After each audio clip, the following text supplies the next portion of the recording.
May mga NBA rumors, Jaylen Brown posibleng ma-trade. Mga idol, isang malaking usapan ang umiikot ngayon sa NBA. Ang future ni Jaylen Brown sa Boston Celtics matapos ang mga taon na naging isa siya sa pinaka-importanteng player sa Celtic. Bas ang balita na posibleng pakinggan ng Boston ang mga trade offers para sa All-Star forward. Hindi ibig sabihin nito na siguradong aalis si Brown, pero dahil sa malaking pagbabago sa direksyon ng Celtics at sa pagbuo ulit ng kanilang roster, si Jaylen Brown ay isa sa mga haligi ng Celtics kasama si Jason Tatum. Naging dahilan siya kung bakit naging contender ang Boston sa maraming season. Kilala siya sa kanyang scoring ability, depensa, athleticism at pagiging leader sa loob ng court. Pero kung sakaling magdesisyon ang Celtics na i-trade siya, maraming teams ang siguradong magiging interesado dahil bihira lang ang mga players na kagaya ni Jaylen Brown at nasa prime pa at may kakayahang maging number 1 option.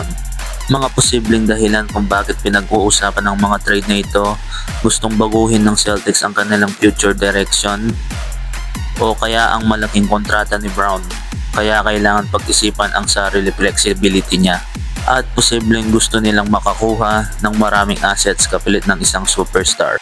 Kung mangyayari ang trade, malaking epekto ito sa buong NBA dahil maraming teams ang pwede magbago ng kanilang championship chance. Ang tanong mga idol, mananatili ba si Jaylen Brown sa Boston o makikita natin ang isang malaking NBA blockbuster trade?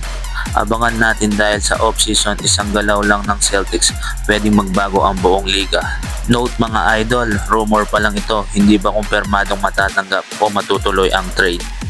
Sa isang balita mga idol, matapos ang napakalaking tagumpay ng New York Knicks at makakuha ng inaasam na championship, hindi pa tapos ang trabaho ng kanilang front office. Ngayon naman mga idol, nakatutok sila sa off-season kung paano nila papalakasin ang kanilang roster para mapanatili ang kanilang dominasyon sa NBA. Matapos ang championship run, malaking hamon para sa Knicks ang pagpapanatili ng kanilang core players. Ang goal nila ngayon ay hindi lang maging championship contender o champion ng isang season. Gusto nilang gumawa ng dynasty at manatiling kabilang sa mga paboritong team sa susunod na taon. Isa sa mga naging galaw ng Knicks ay pagiging agresibo nila sa draft roster management. Gumawa sila ng paraan para magkaroon ng mas magandang depth, dagdag na scoring options at mga player na makakatulong sa kanilang playoff push. Malaki rin ang papel ng kanilang mga between mga core players dahil kailangan nilang manatiling malusog at handa para sa mas mabigat na hamon sa susunod na season. Dahil kapag ikaw na ang champion, lahat ng team mas gustong talunin ka. At tanong ngayon mga idol, kaya ba ng Knicks na maulit ang kanilang championship success? O magiging mahirap dahil sa mas magiging matindi ang laban sa Eastern Conference? Kaya mga idol, matapos nilang maranasan ang tagumpay, ngayon magsisimula ang mas malaking laban para sa Knicks.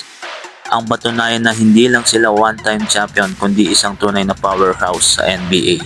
At tandaan mga idol, na ang off-season moves at rumors ay maaaring magbago depende sa official announcement. At yan ang kaganapan sa mundo ng NBA. Marami pang mangyayari ngayong off-season, kaya manatiling nakatutok dahil bawat trade, bawat galaw at bawat balita pwede magbago ng takbo ng liga. Kita-kits sa susunod na NBA update mga idol.